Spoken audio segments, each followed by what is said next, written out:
इस बात के इशारे उस वक्त ही मिलने लग गए थे जब आज साइफर केस की समाअत शुरू होते ही अचानक ख़त्म हो गई और चीफ जस्टिस ने कहा कि हम 2 जजेस में से एक को सुप्रीम कोर्ट बुलाया गया है और उसके बाद समाअत ख़त्म हो गई।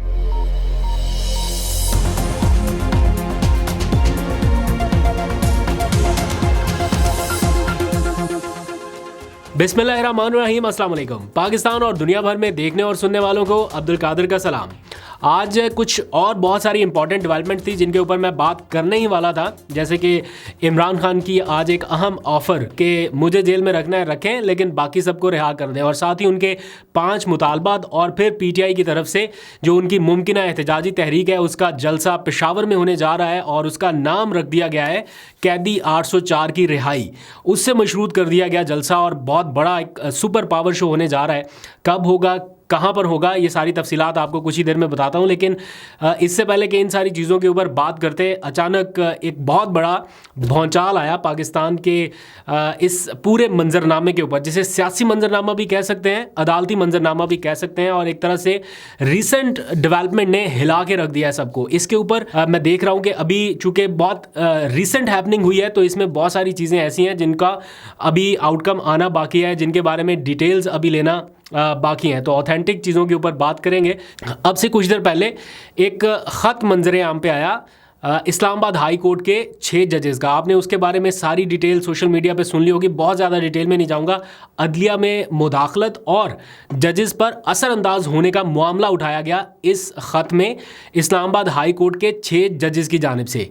वाज़ेह है कि इससे पहले सुप्रीम कोर्ट के जज भी मुस्ताफ़ी हो चुके हैं, लाहौर हाई कोर्ट के जज भी रिज़ाइन कर चुके हैं, और उसके बाद ये डेवलपमेंट जिसमें इस्लामाबाद हाई कोर्ट के 6 जजेस ने ख़त लिखा। किसको लिखा? सुप्रीम जुडिशल काउंसिल को। अब सुप्रीम जुडिशल काउंसिल में भी 6 जजेस हैं, यानी इस्लामाबाद हाई कोर्ट के 6 जजेस ने सुप्रीम जुडिशल काउंसिल के 6 जजेस को ख़त लिखा है और उनसे रहनुमाई मांगी गई है कि इस सारी सूरत हाल में जजेस को क्या करना चाहिए, और साथ में जो तफसीलात बताई गई हैं, इतने लंबे चौड़े जो खतूत साथ में शामिल किए गए हैं, जो वक्तन फ़वक्तन ये 6 जजेस chief justice Islamabad high court को भी लिखते रहे ताकि चीज़ें रिकॉर्ड पे रहे, और जो उनमें तफसीलात दी गई है वो बहुत ही अफसोसनाक भी है, बहुत ही खौफनाक भी है। और इन सारी तफसीलात की रोशनी में पिछले कुछ अरसे में होने वाले जो अदालती फ़ैसले हैं या जो ट्रायल्स हुए, उन सब के ऊपर एक तरह से क्वेश्चन मार्क नज़र आ रहा है। आगे क्या होगा उसके ऊपर बाद में बात करते हैं, लेकिन पहले मैं बता देता हूँ कि 6 जजेस कौन से हैं।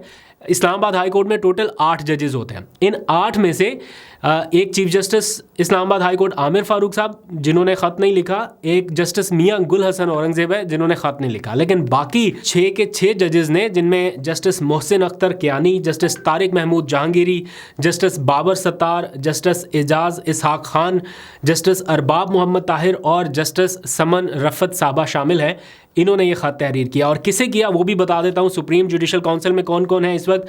काजी फ़ाइज़ ईसा चीफ जस्टिस पाकिस्तान वो शामिल हैं, फिर chief justice Islamabad high court Aamir Farooq उसमें शामिल हैं, फिर मंसूर अली शाह जो सेकंड मोस्ट सीनियर जज सुप्रीम कोर्ट के हैं वो हैं, फिर जस्टिस मुनीब अख्तर हैं, फिर जस्टिस इब्राहिम खान जो chief justice Peshawar high court हैं वो शामिल हैं। ना सिर्फ ये ख़त इन मेंबरान को जो सुप्रीम जुडिशल काउंसिल के मेंबर हैं इनको लिखा गया, बल्कि सुप्रीम कोर्ट ऑफ पाकिस्तान के बाकी तमाम जजेस को भी लिखा गया है, रजिस्ट्रार सुप्रीम कोर्ट को भी लिख दिया गया है, और इसके ऊपर आने वाले वक्त में शायद बहुत ज़्यादा डिस्कशन होने वाली है। तो इसका हिंट कहाँ से मिलने लग गया? ये शाम को तकरीबन 4 बजे 5 बजे के अराउंड कुछ जर्नलिस्ट जो हैं वो ये हिंट करना शुरू हो गए थे कि आज कुछ बड़ा होने वाला है, कोई लावा पक रहा है जो किसी भी टाइम फट सकता है। और हिंट वो इस तरह से भी दे रहे थे कि आज साइफर केस की समाअत होना थी, जो कि शुरू हुई और होते साथ ही ख़त्म हो गई, और चीफ जस्टिस ने समाअत शुरू होते साथ ही कहा कि हम इसकी समाअत कल तक के लिए मुलतवी कर रहे हैं क्योंकि हम 2 जजेस में से किसी एक को सुप्रीम कोर्ट बुलाया गया है, और ये कहते हुए समाअत कल तक मुलतवी कर दी। तो उसके बाद लग रहा था कि there is something wrong behind the ball, because बहुत सारे लोग इसको कमेंट करना शुरू हो गए थे। तो अब असल इम्तिहान शुरू हुआ सुप्रीम जुडिशल काउंसिल के मेंबरान का भी, क्योंकि उनसे ये मुतालबा किया गया है कि जुडिशल कन्वेंशन का इजलास बुलाया जाए और उसमें ये बताया जाए या रहनुमाई दी जाए जजेस को कि इस सूरत हाल में क्या करना चाहिए। अब आ जाइए ज़रा थोड़ी सी बात करते हैं इमरान खान के आज के मुतालबात और उनकी अडयाला जेल में होने वाली गुफ्तगू, जिसमें उन्होंने कहा कि मुझे कैद रखना है रखें लेकिन बाकियों को रिहा कर दें। ये बहुत बड़ी स्टेटमेंट है, तो इसके ऊपर अभी रिएक्शन आ रहा है हर तरफ से। लोग इसको बड़ा अप्रिशिएट कर रहे हैं कि अपने से ज़्यादा मतलब इमरान खान ने फ़िक्र दिखाई इस वक्त अपने उन कारकुनान की जो कि 10 माह से जेलों में है। तो वो कह रहे हैं कि इनको रिहा करें, मुझे बेशक रखना है जेल में तो रखें। लेकिन मज़ीद उन्होंने क्या कहा डिटेल वो बताने से पहले एक रिसेंट डेवलपमेंट मैं और भी आपको बता दूं कि पाकिस्तान तहरीक इंसाफ ने उनकी रिहाई के लिए भी एक जो मूवमेंट शुरू करने का फ़ैसला किया, जो कि आइंदा आने वाले दिनों में आपको होती नज़र भी आएगी। उसके सिलसिले में इस्लामाबाद में तो उन्हें जलसा करने की इजाज़त नहीं मिल रही। तो पीटीआई ये सोच रही थी कि अगर हम पेशावर में ये जलसा कर लें या खैबर पख्तूनख्वा में किसी जगह पे कर लें और रमज़ान के बाद किया जाए तो उसमें एक बड़ा पावर शो करने में वो कामयाब हो सकते हैं।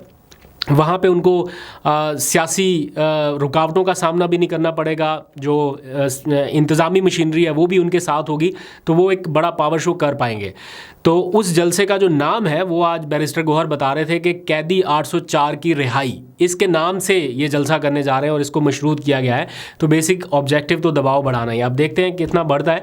अब आ जाइए इमरान खान के आज के कुछ अहम मुतालबात की जानिब और जो उन्होंने अडयाला जेल में गुफ्तगू की है उसके ऊपर।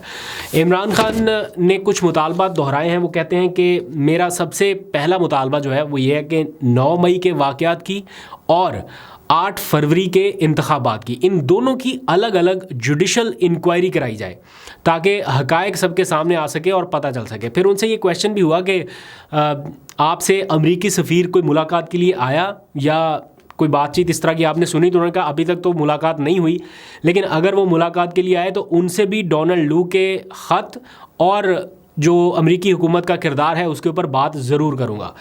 फिर उन्होंने कहा कि साइफ़र का जो मामला था डिस्कशन हुई, तो उन्होंने कहा कि असल साइफ़र आज तक मेरे पास नहीं आया। मेरे पास जो आया वो पैराफ्रेज़ था उस साइफ़र का, यानी उसके मंदरजात थे या उसका टेक्स्ट आप समझ लीजिए या उसका खुलासा आप समझ लीजिए, वो आया था मेरे पास। जो असल साइफ़र था वो अभी भी वज़ारत ख़ारजा में मौजूद है। तो वो कहते हैं कि अगर जो मेरे पास उसके मंदरजात आए थे अगर वो किसी ने गुम कर दिए या वहाँ से खो गए तो मैं ज़िम्मेदार उसका नहीं हूँ। एक प्रोटोकॉल होता है प्राइम मिनिस्टर ऑफिस का, तो उसकी ज़िम्मेदारी मेरे पे नहीं आ सकती। तो फिर उन्होंने चीफ़ जस्टिस पाकिस्तान से मुतालबा किया है कि वो 25 मई के जो उनकी पटिशन है कम से कम उसको एंटरटेन कर लें ताकि चीज़ें जो है वो आहिस्ता आहिस्ता आगे चल सके। बहुत सारे मामला उनके पेंडिंग पड़े हैं अदालतों में जो कि टेकअप नहीं हो रहे। फिर इमरान खान ने कहा कि वो 8 फरवरी वाले हैं, यानी कि सियासी मैदान में जीतने वाले। तो वो कहते हैं कि हम सियासी मैदान में ही मुकाबला करना चाहते हैं। जब उनसे राना सनाउल्लाह के बयानात के बारे में पूछा गया जो मुबैना तौर पर धमकी आमेज़ बयानात हैं जिसके ऊपर पीटीआई ने बड़ा सख्त रद्दअमल भी दिया, एफआईआर्स भी दर्ज कराने की कोशिश की, तो इमरान खान ये कहते हैं कि ऐसी बातें जो हैं वो खैर इसके ऊपर नेक्स्ट व्लॉग में कर लूँगा डिस्कशन। उन्होंने सख्त रद्दअमल दिया लेकिन साथ ही उन्होंने कहा कि हम सियासी लोग हैं, सियासी मैदान में मुकाबला करेंगे। फिर वही बात एंड पे जब उनसे क्वेश्चन हुआ कि अगर आपको जेल में रखते हैं आपके साथ साथ और कारकुनान भी हैं उनके लिए आसानी कब होगी, तो उन्होंने कहा कि मैं ये कहता हूँ कि मेरे कारकुनान को रिहा कर दें लेकिन मुझे अगर जेल में रखना चाहें तो रखें, जितनी देर दिल चाहे रखें। लेकिन जो बाहर लोग हैं पीटीआई की लीडरशिप है वो आमादा नहीं है कि इमरान खान को मज़ीद जेल में रखा जा सके और उसके लिए अमली तौर पर वो इक़दाम करने जा रहे हैं। और इस सिलसिले में ये जो रिसेंट हैपनिंग्स हैं ये भी पीटीआई की इस कैंपेन को शायद बूस्टअप करे, क्योंकि इमरान खान जिन ट्रायल के नतीजे में इस वक्त जेल में मौजूद हैं उन ट्रायल के ऊपर बहुत सीरियस क्वेश्चंस हैं। तो देखते हैं कहाँ तक जाता है ये मामला, आगे आपको अपडेट करेंगे। अभी तक के लिए इतना, अपना बहुत सा ख्याल रखिए। अल्लाह हाफ़िज़।